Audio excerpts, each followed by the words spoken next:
نحمدہ و نصلی علی رسولہ الکریم اما بعد۔ امید کرتا ہوں کہ آپ تمام ساتھی خیر و عافیت سے ہوں گے۔ الحمدللہ عید الاضحیٰ بہت زیادہ قریب آ گئی ہے۔ پروردگار حج کرنے والوں کا حج اور قربانی کرنے والوں کی قربانی بے انتہا قبول فرمائے۔ آج کل گزشتہ 2-4 دنوں سے ایک اسٹیٹس لوگ بہت زیادہ اپنے واٹس ایپ کے اوپر لگا رہے ہیں، اور اس اسٹیٹس کی کچھ تھوڑی بہت تبدیلیوں کے ساتھ خلاصہ یہی بنتا ہے کہ بکرا ذبح کرنے سے پہلے ان سب لوگوں کا حساب کر دینا جن جن لوگوں کو تم نے بکرا بنایا ہے۔ اب سوال یہ اٹھتا ہے کہ اس طریقے کے اسٹیٹس لگانا مناسب ہے؟ کیونکہ ہمارے یہ اسٹیٹس صرف مسلمان نہیں دیکھتے، بعض مرتبہ غیر مسلم کولیگ، غیر مسلم پڑوسی، ہمارے ساتھ جن کا تعلق ہوتا ہے غیر مسلم ہوتے ہیں، وہ لوگ بھی ہمارے اسٹیٹس دیکھتے ہیں۔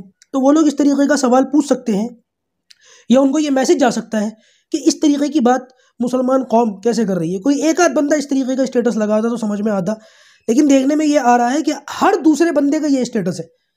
یہ کمال کی بات ہے۔ اس کا مطلب کیا ہے؟ کیوں لگایا جا رہا ہے؟ اور یہ اسٹیٹس لگانا صحیح بھی ہے یا نہیں؟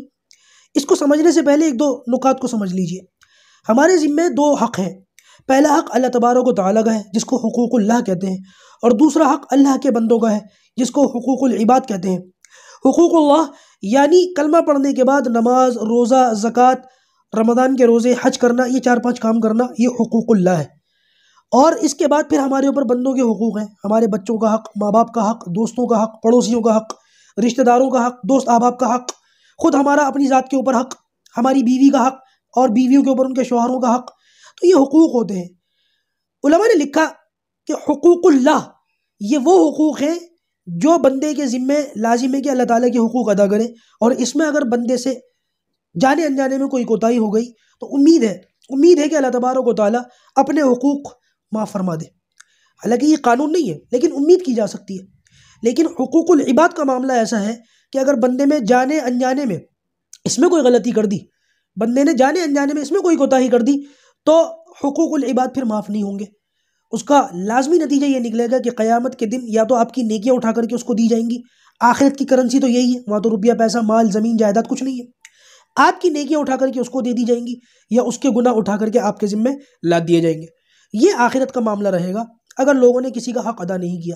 یہی اس اسٹیٹس کا خلاصہ بھی ہے۔ پتہ یہ چلتا ہے کہ اگر ہر دوسرا بندہ یہ اسٹیٹس لگا رہا ہے تو اس کا مطلب یہ بنتا ہے کہ ہر دوسرا بندہ اس گناہ کے اندر خود بھی مبتلا ہے۔ دوستوں، دراصل بات یہ ہے کہ ہم نے حقوق اللہ کو تو دین سمجھا، حقوق العباد کو دین ہی نہیں سمجھا۔ جو معاملات کا دین ہے، نہ ہم اس کو پڑھتے ہیں نہ اس کو دین سمجھتے ہیں۔ یہ غلطی اسلام کے علاوہ دوسرے مذاہب سے تو ہوئی ہے کہ انہوں نے اپنے دین کو، عیسائیوں نے اپنے دین کو چرچ کے اندر بند کر دیا، ہندوؤں نے اپنے دین کو، اپنے مذہب کو مندر کے اندر بند کر دیا، اور یہی غلطی آج مسلمان سے بھی ہو رہی ہے۔ واحد ایک دین اسلامی ایسا ہے جو مسجد کے اندر تک محدود نہیں ہے، وہ زندگی کے ہر گوشے میں ہمارے ساتھ ہے، وہ ہماری رہنمائی کرتا ہے، ہمیں کیسے معاملات کرنے چاہیے، کس طریقے سے رہنا چاہیے، کس طریقے سے تعلقات رکھنے چاہیے، کس طریقے سے لین دین کرنی چاہیے، اور اس کے علاوہ جتنی چیزیں ہیں دین اسلام اس میں ہماری رہنمائی کرتا ہے۔ لیکن افسوس کہ ہم نے علماء سے دوری اختیار کر لی، علم دین سیکھنا بھی چھوڑ دیا، جس کا لازمی نتیجہ یہ ہوا کہ ہم نے دین اسلام کو مسجد تک محدود رکھنا شروع کر دیا۔ بس نماز پڑھو، روزے رکھو، پیسہ ہو تو زکوٰۃ ادا کر کے حج کر کے فارغ ہو جاؤ، اور اس کے علاوہ کا دین ہی نہیں ہے۔ یہ بہت بڑی غلط فہمی ہے۔ اس غلط فہمی کو اپنے دماغوں سے، اپنے ذہنوں سے اور اپنی زندگیوں سے نکال پھینکنے کی ضرورت ہے۔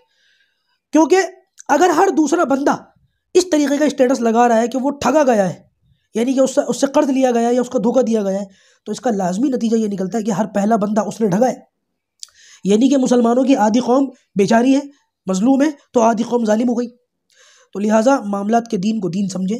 اس طریقے کے اسٹیٹس اگر آپ لگائیں گے، ٹھیک ہے، آپ کی بھڑاس تو نکل جائے گی، لیکن مجھے نہیں لگتا کہ ہمارے معاشرے کے اندر کوئی تبدیلی آئے گی۔ تبدیلی کیسے آئے گی؟